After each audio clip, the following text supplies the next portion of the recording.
जय महाराष्ट्र. मित्रो, मागील 8-10 दिवसापासून देशभरात चर्चा सुरू आहे ती म्हणजे यू-जी-सीची. आता यू-जी-सी रोलबॅक किंवा शेम ऑन यू-जी-सी अशा नावानं हॅशटॅग्स ट्रेंडिंग आहेत. मग नेमकं यू-जी-सी काय आहे? त्यांनी काय केलं जेणेकरून हे हॅशटॅग्स त्यांच्या विरोधात घेतले जात आहेत? लाज वाटावी अशी कोणती घटना किंवा गोष्ट किंवा नियम यू-जी-सीनं लागू केलेला आहे?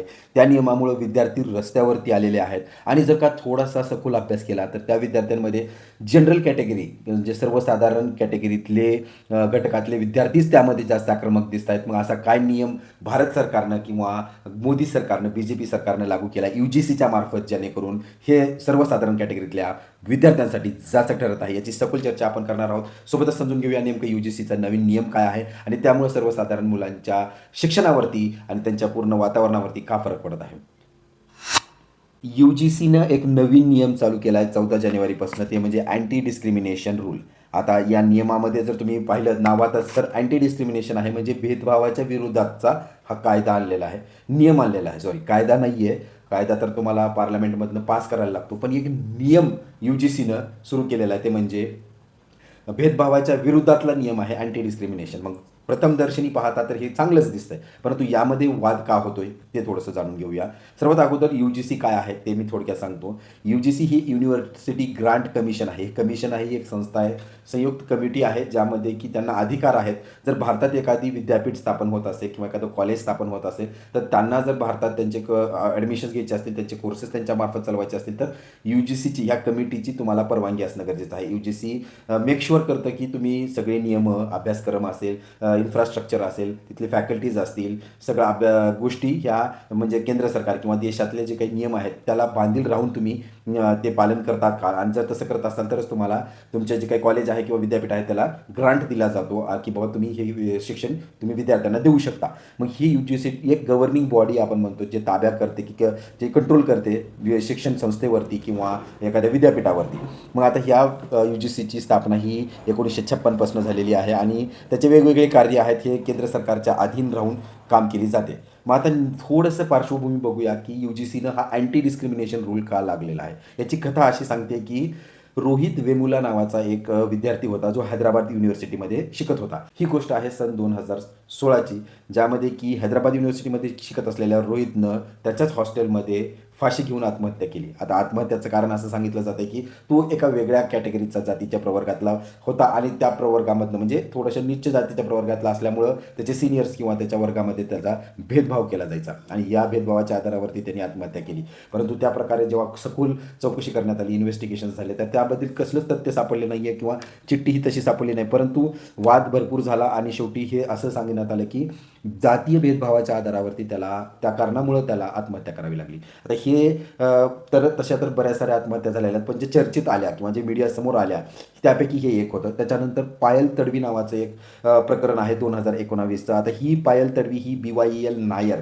हॉस्पिटलमध्ये गायनोकॉलॉजिस्ट म्हणून PG करत होती. आता ही PG करत असताना तिलाही तसंच जातीय भेदभावामुळं सिनियर्सनी रॅगिंग केली. त्याच्यावर दुसऱ्या कॅटेगरीतल्या, जनरल कॅटेगरीतल्या विद्यार्थ्यांनी तिला रॅगिंग केल्यामुळं तिने ही हॉस्टेलमध्ये आत्महत्या करून घेतली. आता ही आत्महत्या झाली 2019ला आणि हेही प्रकरण मीडियानं उचलून धरलेलं आहे. या 2 प्रकरणामुळं झालं काय की कॉलेजमध्ये जातीय भेदभाव होत आहेत हे निदर्शनास आलेलं आहे. तसं तर जातीय भेदभाव, रॅगिंग्स ह्या सगळ्या कॉमन गोष्टी आहेत, परंतु या पटलावरती कधी आल्या ज्यावेळेस हे 2 प्रकरण उचलून धरण्यात आलं मीडियामार्फत. आणि मग त्यानंतर हा प्रश्न पडलेला आहे की कॉलेज अशा गोष्टी घडू नये, विद्यापीठ अशा गोष्टी घडू नये म्हणून काही नियम लागू करतंय का नाही, का कॉलेजकडनं काही जिम्मेदारी आहे, जबाबदारी आहे की नाही, आणि जर असं होऊ नये यासाठी कॉलेजनं काही नियमावली आखून ठेवलेली आहे का. मग कॉलेज तर म्हणते आमच्याकडे तर तो अधिकार नाहीच आहे, आम्हाला कोर्सेस चालवायचे. मग अशा केसमध्ये ज्यावेळेस हे दोन्ही खटले म्हणजे कुठले, रोहित वेमुलाचा आणि पायल तडवीचा, या दोघांचेही खटले सुप्रीम कोर्टापर्यंत गेले, त्यावेळेस मग सुप्रीम कोर्टाने आदेश दिले की बाबा असा काहीतरी नियम बनवा. मग त्यावेळेस मग यू-जी-सीने सांगितलं की ठीक आहे, आम्ही हा नियम बनवतो. 2019ला जे काम, जे सुप्रीम कोर्टाचे आदेश होते त्याच्या हिशोबानं 2025 वर्षी यू-जी-सीने एक फॉर्मल ड्राफ्ट तयार केला की हे आम्ही अशा प्रकारचा त्याच्या अगेन्स्ट म्हणजे डिस्क्रिमिनेशन, भेदभावाच्या विरोधात एक नियमावली तयार करतोय. आता ह्या नियमावलीमध्ये काही बदल करण्यात आले. 2025 एप्रिलमध्ये ही ड्राफ्ट सादर करण्यात आला. ऑगस्टमध्ये त्या नियमामध्ये बदल करण्यात आला आणि फायनल जे नियम आहेत ते 14 जानेवारी 2016ला सुप्रीम कोर्टात सादर करण्यात आले आणि त्याची मंजुरीही मिळाली. आता या घटनेला 8 ते 10 दिवस होत आहेत आणि हा नियम म्हणजे रूल हा पास झालेला आहे. आता हा रूल काय सांगतोय हे पण लक्षात घेणं गरजेचं आहे. आता या नियमामध्ये असं आहे की जे कुठले हायर इन्स्टिट्यूट्स आहेत म्हणजे ग्रॅज्युएशन, पोस्ट ग्रॅज्युएशन, विद्यापीठं असतील किंवा कॉलेजेस असतील, त्यामध्ये जो काही भेदभाव केला जातो म्हणजे सर्वसाधारण कॅटेगरीतल्या प्रवर्गातले विद्यार्थी हे बाकीचे जे आहेत म्हणजे एस-सी, एस-टी, ओ-बी-सी या प्रवर्गातल्या विद्यार्थ्यांची भेदभाव केला जातं. जातीय भेदभाव केला जातो. त्यांच्या वर्णावरनं त्यांच्यामध्ये भेदभाव केला जातो. त्यांना तुच्छ समजलं जातं आणि अशामुळं काय त्या या आत्महत्यासारख्या गोष्टी घडत आहेत आणि ह्या गोष्टी थांबवण्यासाठीच एक समिती, इक्विटी कमिटी नावानं म्हणजे समानता ज्या कमिटीला UGCने सांगितलेल्या 2026च्या जे गाईडलाईन रूल आहे अँटी डिस्क्रिमिनेशन रूल, त्यामध्ये त्यांनी काय सांगितलं की बाबा प्रत्येक कॉलेजमध्ये एक इक्विटी कमिटी स्थापन करण्यात येईल. आता यामध्ये 4-5 लोकं असतील, त्याच्यानंतर इक्विटी स्क्वॉड्स त्यांच्या खाली काम करतील. इक्विटी स्क्वॉड्ससोबत तुम्ही एक हेल्पलाईन नंबर पण इक्विटीचा देण्यात येईल. तर ह्या प्रकारची अशी बॉडी सेटअप ही प्रत्येक कॉलेजमध्ये, प्रत्येक विद्यापीठामध्ये असणं गरजेचं आहे. हा नियम हा UGCनं बनवून दिलेला आहे. आता या नियमामुळं गधा येतोय तो सर्वसाधारण विद्यार्थ्यांच्या स्वातंत्र्यावरती. कसा ते थोडक्यात समजून घेऊया. नेमकं नियम चांगला आहे का? नियम खूप चांगला आहे. यामध्ये भेदभाव होऊ नये आणि आत्महत्यासारखे प्रकरण थांबवावे हा काय तो UGCचा डोबळ मनानं सरळ सोपा हा मार्ग होता. परंतु वाद काय आहे? आता या वादामध्ये झालं काय की जनरल कॅटेगरी किंवा सर्वसाधारण कॅटेगरी एका साईडला गेली आणि OBC, SC, ST हे 3 कॅटेगरी म्हणून एका साईडला गेले. आता जनरल कॅटेगरीच्या विद्यार्थ्याने भेदभाव जर OBC, ST, SC, ST वरती केला तर त्याच्या खिलाफ इक्विटी कमिटी ही ॲक्शन घेणार आहे. परंतु आता ही गोची काय आहे की जर OBC, SC, STच्या कॅटेगरीतल्या विद्यार्थ्यांनी जर का जनरल कॅटेगरीच्या विद्यार्थ्यांना भेदभाव केला किंवा छेडखाण केली किंवा जातीवाचक काही उद्गार केले की ब्राह्मण आहेत जनरली हे आपण पाहिलेलं आहे. काश्मीरी पंडितला जास्त ट्रोलिंग केलं जातं काश्मीरमध्ये. तर अशाही घटना आहेत, घडत आहेत आणि जनरल कॅटेगरी किंवा उच्च श्रेणीतल्या कॅटेगरीच्या प्रवर्गातल्या विद्यार्थ्यांना जर भेदभाव करण्यात आला या OBC, SC, STच्या ह्याच्यातनं, तर मग त्याच्या विरोधात काय कायदा आहे का? तर UGCनं तसा कुठलाच कायदा बनवलेला नाही आहे. कायदा कुठला आहे? जनरल किंवा सर्वसाधारण कॅटेगरीच्या विद्यार्थ्यांच्या विरोधात कायदा आहे. परंतु तो कायदा SC, ST वाल्याला नाही आहे. मग आता यामध्ये झालं काय की ॲडमिशन करताना पहिला तर रोष हा की ॲडमिशन करताना तुम्ही समानता म्हणून पहिलं तर कॅटेगरीवाल्यांनाच अगोदर प्रिफरन्स देता. जनरल कॅटेगरीवाल्यांना तिथं सहन करावं लागतं. ॲडमिशन झाल्यानंतर पण आता अशा जर प्रकारच्या नियम जर सरकार लावत असेल UGCच्या मार्फत तर जनरल कॅटेगरीच्या विद्यार्थ्यांना कुठंतरी आणखीन जगण्यामध्ये किंवा शिक्षण घेण्यामध्ये धोका निर्माण होतोय.